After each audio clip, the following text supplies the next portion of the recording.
হবে।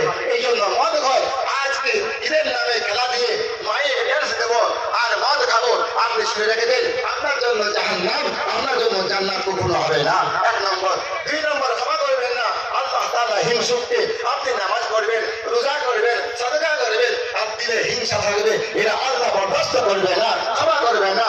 3 নম্বর, আল্লাহ তাআলা বলেছে যে ব্যক্তি আত্মীয় স্বজনের সঙ্গে সম্পর্ক বিচ্ছেদ করে চলে, আত্মীয় স্বজনের সঙ্গে সম্পর্ক বিচ্ছেদ করে চলে, এদেরকে আল্লাহ তাআলা কখনো ক্ষমা করবেন না। 4 নম্বর, পিতা মাতার সঙ্গে নাফরমানি করেছে, মা বাবার সঙ্গে ব্যবহার করেনি, আল্লাহ ক্ষমা করবেন না। 5 নম্বর আছে আর দায়ুস লা ইয়াদখুলুল জান্নাহ, দায়ুসরা জান্নাতে যাবে না। দায়ুস কারা?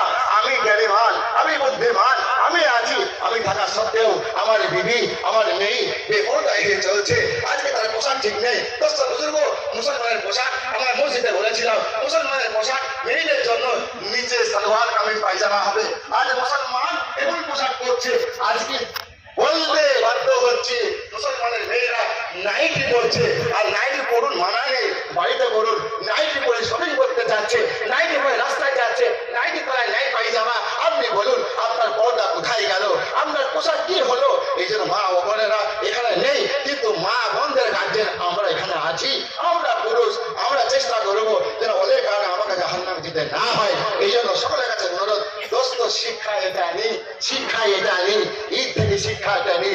শেষ কথা বলি, উমর রাদিয়াল্লাহু তাআলা আনহু বলছেন সবাই আনন্দ করছে আর উমর কষ্ট করে কাঁদছে আর চোখ দিয়ে পানি পড়ছে। সবাই জিজ্ঞাসা করছে সাহাবায়ে কেরাম, এই আমিরুল মুমিনিন, এই উমর রাদিয়াল্লাহু তাআলা আনহু, আপনি কাঁদছেন কেন? আর সবাই আনন্দ করছে, সবাই খুশি মানাচ্ছে, আপনি কেন কাঁদছেন বলুন? উমর রাদিয়াল্লাহু তাআলা আনহু বললেন সত্যি সত্যি কথা, আজ তো আনন্দ হওয়ার কথা ছিল, কিন্তু বিপক্ষে একটা কথা তুমি ভাবো, নবীজি বলেছিল রমজান যারা পেয়ে গিয়েছে, রমজান যারা পেয়েছে, আর রমজান পাওয়ার পরে তাদের গুনাহকে মাফ করতে পারলো না, দিয়ে গুনাহকে মাফ করে আল্লাহকে রাজি করতে পারলো না, জান্নাতে হতে পারলো না, সে ধ্বংস হয়ে যাক, ধ্বংস হয়ে যাক।